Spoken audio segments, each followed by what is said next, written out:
of reality, synchronicities, inner healing, the extent of societal corruption, past lives, and much more. We move through every extreme of emotion, from hopeless despair to divine bliss, as everything seems to fall apart and we reconstruct ourselves anew. Who am I, we ask? That's a good question. New ways of perceiving ourselves and life also dawn upon us, as we learn to explore our infinite true selves, transcend illusions, and release resistance. We each find our own truths, so don't take my words as gospel, but like me, continue learning, experiencing, and practicing your own spirituality on your adventure toward wholeness and self-actualization.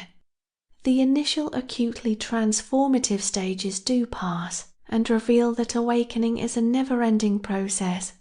To reiterate, once initiated, our awakening to new ideas and possibilities continues, always. Life is a voyage of learning and experience, but it's our approach to it that makes all the difference.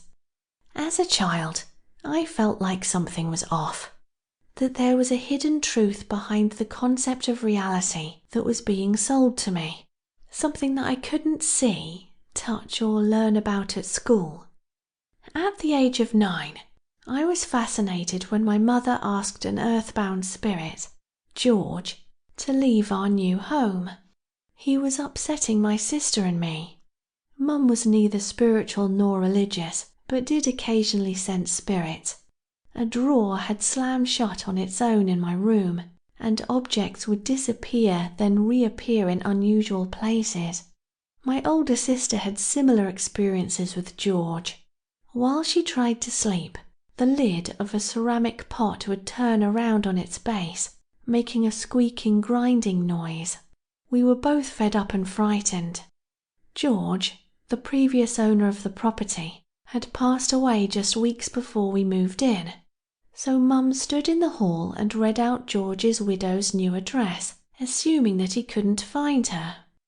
By the next day, the ghostly phenomena had stopped, and Mum was very pleased with herself. Pam, George's widow, came to a Christmas party at our house some months later, and Mum apprehensively told her what had happened. Pam replied, "Yes, he arrived with me soon after. Thank you." This and other early experiences piqued my interest in the paranormal and metaphysical, and I was sure there were further profound aspects to life awaiting discovery. At age 11, I purchased my first set of tarot cards, and at age 15, a book by psychic medium John Edward. Mediumship isn't everyone's cup of tea, but for me, learning of his experiences and abilities was a tremendous relief. I realized I wasn't crazy, having felt different from other kids in many ways, and a little peacefulness entered my life. But still, I had no full-blown awakening. It took a traumatic event to initiate that. Fast forward to my late 20s. I had 2 kids and a relatively happy home with my partner. Then our relationship broke down after a period of turmoil. My father died, and for various reasons, I had to move halfway up the country. The sheer shock of all this and the hardships that followed caused my inner world to collapse. As if on autopilot, I was taking care of my children as best I could, but I felt lost, numb, and misunderstood. Synchronistically, I discovered material, channelings, and books that stripped away my perceptions of life and who or what I thought I was. It was a double whammy, a traumatic event leading to my drastic transformation. My spiritual awakening had begun. Now, years later, life is fulfilling and rewarding, while still being a work in progress. Full of vital energy, I can be of service to others while taking great care of myself and my family.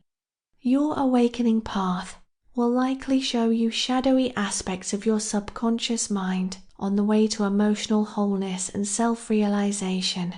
This was what it was like for me.